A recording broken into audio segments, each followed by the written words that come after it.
Yo, it's good. It's your boy Kurt, and today we have another reaction. So, as you can see, same outfit, same day, same type of background vibe of the video. Same day na nag-react ako doon sa full performance ng SB19. Then after that, I saw this video. So we're gonna react to it as well. I don't know why hindi ko to napansin kanina. So we can actually do just one video, of the SB19 and this one, but I mean, it makes sense to separate them because again, even though Sonara is under 1Z, which is we all know that it's coming from SB19, I feel like Sonara, we have to, make a separate something for them because, I don't know. I don't want them to be seen as parang galing yan sa SB19, yung parang ganun yung magiging pangalan nila. But yeah, we're gonna react again to Sonara performing their song Tabi, which is hindi pa talaga na re-release technically, but yeah, this is still Aurora Music Festival Clark 2026 by Kilski again, but yeah, so let's see kung yung energy ba nila nung wakas sa simula same pa rin, same pa rin. Maybe hindi, we don't know. Tingnan natin ngayon, man. Tingnan natin ngayon.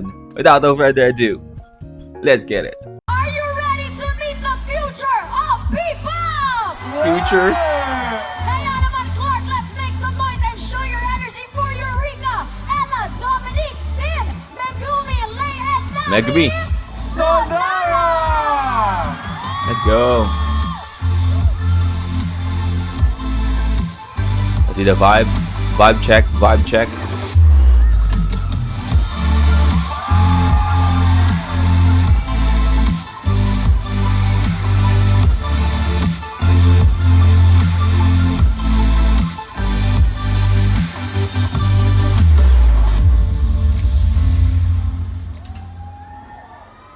So maaga-aga pa pala to na nag-perform ang Sonara kasi medyo hindi pa gabi talaga, based on the background.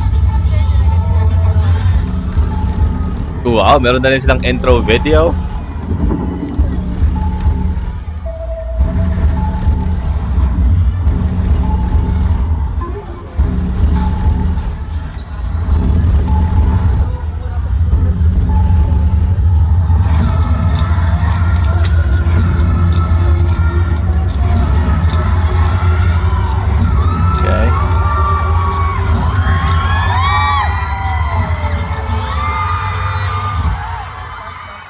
Move, tabi-tabi.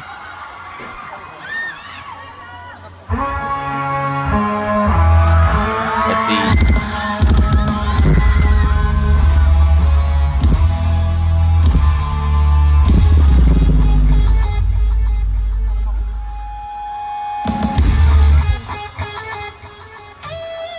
Okay. With their name at the back. Oh, she's dancing. I mean, nakita na sa this big ass monitor,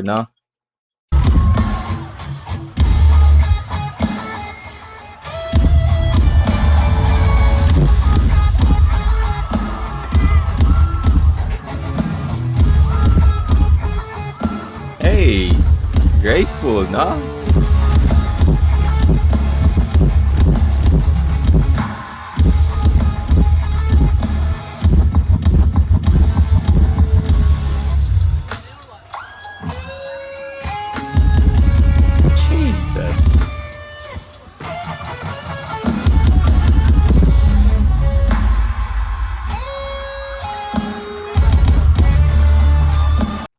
That's a great monitor, Ang ganda ng monitor.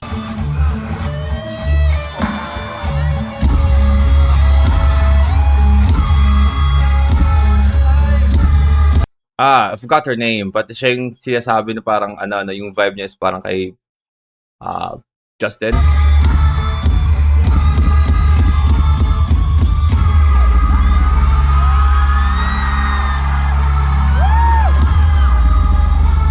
Hey.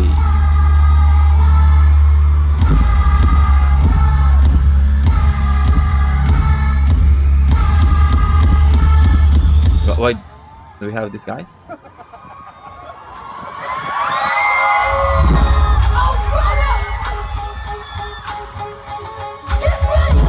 Oh shit.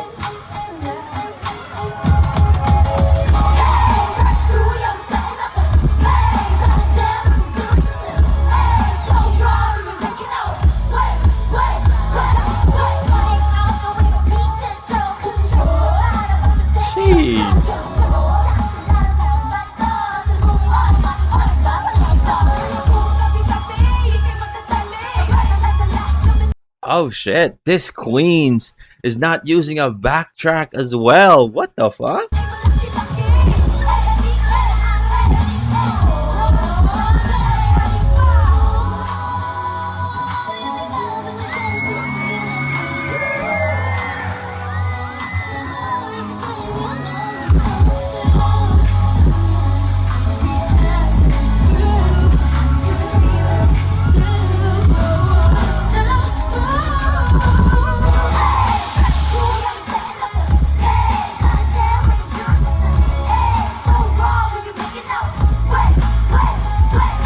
Nice.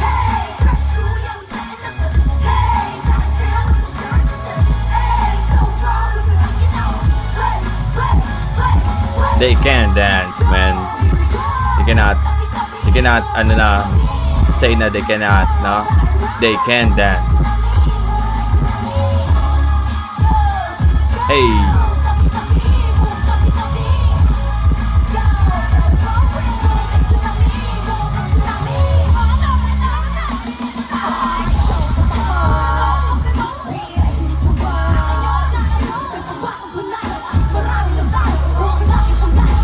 Astig talaga dento, no? Ang astig talaga dento.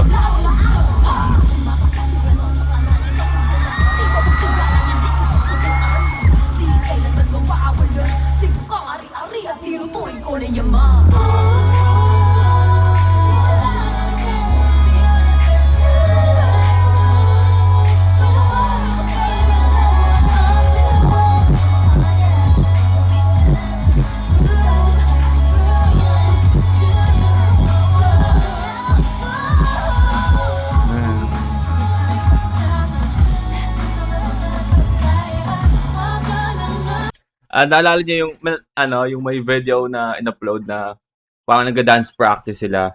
Tapos sa harapan nila nanonood yung SB19. Like nakita mo nagko-comment na na imagine nag-dance practice kayo nanonood yung sa harapan niyo yung mga boss niyo. Ang lang tingnan, no? Na again, we usually see SB19 on, na sila yung gumagawa nun in front of their bosses or something like that. But now, you see the progression.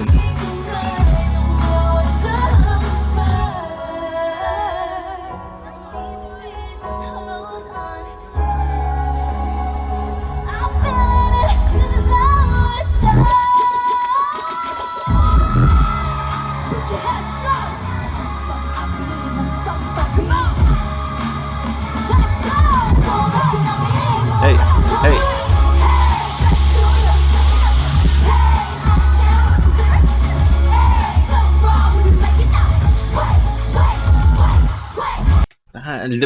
Ang dinento no? Ang astig dinento nasa gitna. Hindi ko alam yung mga pangalan nila Hindi ko pa kabisado.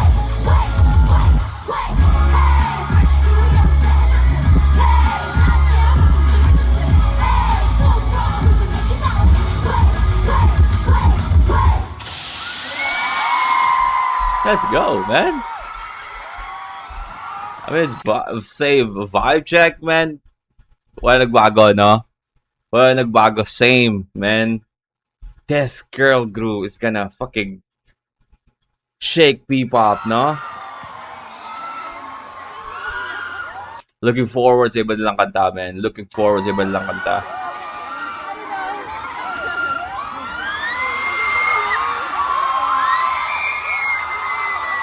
Gaano katagal? Gaano katagal? Ano sa akin? Okay.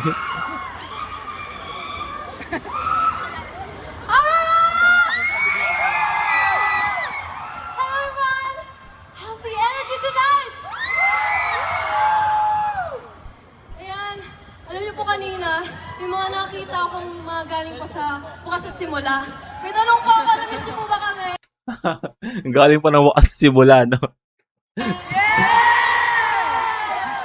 Kasi yung Sonara po, namiss kayo! Grabe po yung energy nyo. Una po tayong nakita sa Bukas at Simula. At ngayon, sobrang saya po namin. Nakasama po ulit namin kayo dito sa Aurora Music Festival! Woo! At bago po kami magsimula, gusto po namin magpakilala. Hello po sa inyong lahat. Ako po si Megumi. It's Megumi. Hi, Aurora and Ella. Hello po, magandang gabi. I am Dominic. Hi po, I'm Tin.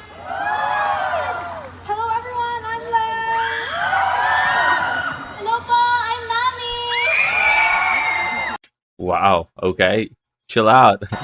Ayan, magandang gabi po. Ako po si Eureka. Eureka is sobrang dami kong dami ng bias or dami ng fan ni Eureka, man. Sa Facebook, grabe. And we are Sonara! Once again, sa di pa po nakakakilala sa amin, we are 1Z Entertainment's first ever girl group. First ever girl group. Magkano naman kami, pero when we move together, we move as one. And masaya rin kami na may share ulit namin ang music namin sa inyo. Sweet naman na ito. Ang sweet naman na ito. And honestly, we're even happier po that you loved it. For those hearing us for the first time, thank you po for being here. We're so happy to meet you. And if it's your second time, thank you po from the bottom of our hearts for all of your support. It means so much to us po. Siyempre, kahit tahimik kami daw, nakikita namin yung mga dance covers nyo. Nakita rin namin yung stripped version ng Tabi, guys. So Tabi. maraming thank you po kasi Guabe, ang creative niyo. So. Guabe? At paulit-ulit po namin yung pinapanood, lahat ng dance covers at edits niyo po sa amin. Kaya maraming salamat po. Grabe nga, no? Ang dami talaga. Sobrang ingay nila sa social media. Ng buhay po sa song namin. Meron na bang pangalan ng fanbase nila? Wala pa, no? Ayan, kaya thank you po sa pakikinig po at sa pagsama po sa amin sa journey po natin. And as we move into the next wave of our journey, we would love it if you came with us on May 16. So please, let's share this experience together. May 15 ang official debut nila, right? Paparating na kami, kaya i-invite namin kayong lahat. I hope they have Sa Sonaris, another maybe song, no? Maybe ballad song. No? That's where we can, test their ballad ballad prowess. Kasi again, we all know SB19, I mean, walang aspect ng genre na weak sila ng SB19 no? All aspect malakas talaga sila. And I hope that na ginawa nila yun sa Sonar. Sa Escolta Street from 12 noon to 10 p.m. Ang sweet talaga ang salita nito. Yes po, binuo po namin ang Sonaris World para mas makakonect po kayo sa amin. Sonaris at mapakilala World. po namin ang sarili namin and yung napagdaanan po namin journey. That's right. Isa po itong pop-up market na may fun activities. It's not Okay. your usual launch, guys. And that's a live performance waiting for all of you. Siyempre po, mas enjoyable kapag kasama natin yung friends at family natin. Kaya, see you all at Escolta! Wait Okay. lang, pero guys, sa lahat ng activities sa Escolta, ano yung pinaka-excited kayong gawin? Ang hirap pumili! Pero parang excited ako sa lahat. Kasi syempre, playground natin yun eh. Ikaw ba, Ate Ella? Maybe for me, super excited ako sa pop-up kasi ang daming I guess hindi pa sila ganun ka-comfortable na Again, they're trying. I see it. We all see it. Hindi pa sila ganun ka-komportable magsalita in front of crowd na parang naipagkwentuhan na lang. This part parang seems like medyo medyo stiff pa Again, may pina-follow silang parang flow ng script. Hindi naman actual script na word by word, but may pina-follow silang parang flow ng conversation. And you can see in here na sobrang sila doon, naka-focus sila doon. Unlike, I guess, since matagal nang ginagawa ng SB19 to, sobrang comfortable na sila magsalita na na parang kwentuhan na lang ang nangyayari. Kasi po sinasabi ko, in here, we can see na very, nag-stick sila dun sa flow na yon, no? Na parang, yung conversation nagiging parang, ano ba sabihin ito? Parang scripted yung dating nung flow. But, you see that they're trying to, make it more like, a real conversation. But it's hard, of course. It's hard to do it pag hindi ka pa sanay in front of like crowd. For everyone, so I'm so excited. Ako naman as a fashion girl, very, very excited ako sa FitPix activations. Yung parang mag-picture ako, FitPix? #OOTD. Ganon. Okay. Ako naman, excited ako mag-TikTok around Escolta. Hindi mawawala yun sa akin. At for sure sa inyo din. TikTok! Ako, feel ko susugurin ko yung kainan doon. Ito talaga yun eh. Ako na ba? Ako looking forward ako ma-experience. Right? You see what I mean? Right? They're trying, but in the future niyan, sigurado magiging comfortable na rin sila. Like other artists or SB19, With the people I love dahil puno ito ng culture, history, and creative energy. Sweet naman yun. Ang sweet talaga Ako magsalita syempre nito. excited ako mag-perform. Kasi ang dami naming prepare po para sa inyo. Let's go. Alright. So marami silang prepare. So most probably meron sila ibang kanta na hindi lang pwedeng tabi lang, 'di ba? Kung marami. So, if you want to know us more po, come along with us and follow Come our along official with- social media accounts at Official Sonara or at Sonara Official. Okay, kamusta naman kayo? May energy pa ba? Meron pa yan! Meron pa yan! Sige nga, alam niyo na to, pero when I say move, you say tabi-tabi. Ready ba? Say move. Three, two, Tabi-tabi. one. Move! Tabi-tabi. Again, move! Tabi-tabi! Ay, gusto ko louder pa. Paano palautos? Sige, saka. Ito na. Move! Tabi! Grabe, ang taas ng energy nila, no? Thank you so much po. Pero I guess, see you at Escolta na rin. Since dito na po mag-end yung aming performance. Maraming salamat po. Maraming salamat Okay? po. Nice. Before po kami mag-goodbye, gusto po muna namin mag-thank you sa Aurora Music Festival for having us. Maraming salamat po sa opportunity na to. Malaking blessing po siya sa amin. Salamat po. Thank you po. And once again, we are Sonara! Thank you po. Maraming salamat po. Shoutout sa inyo. Shout out din sa inyo, guys. Let's go. Nice. Aurora fam, let's give Alright, well again, that is Sonara, no? Sa Aurora Music Festival sa Clark 2026. Well, again, we're checking, vibe check. Kung same pa rin ba yung vibe na pinakita nila sa Wakas sa Simula. Because again, during their performance sa Wakas sa Simula, grabe yung vibe, Grabe yung aura na nilabas nila. But, I guess, yung performance nila dito sa Aurora is ma-aura din talaga, kitang-kita talaga, again, this girl group or this P-pop girl group is gonna shake the whole P-pop, in the future. We just need to hear more songs from them. But that is our reaction for today. Hope you guys enjoyed that, and see you on the next one. Peace.